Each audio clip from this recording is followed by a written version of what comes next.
Hi, Divine One. Can you feel it? Can you feel the magic, the change, the new world coming into existence? You have been waiting for this moment for so long. You have overcome so much. And I know every time you see one of these messages, your heart breaks open with joy and excitement and also wondering of when. But the thing here is, in order for it all to enter your reality, you have to start acting now as if it already has. Feel the gratitude in your body.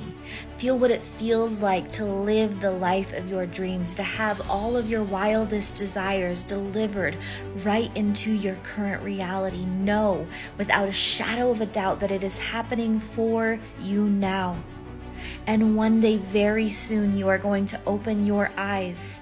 And even though things may look the same, you're going to know deep inside that you have jumped into a new timeline, a timeline where unlimited wealth, unlimited health, unlimited possibility, and miracles are ushered into your life from every angle.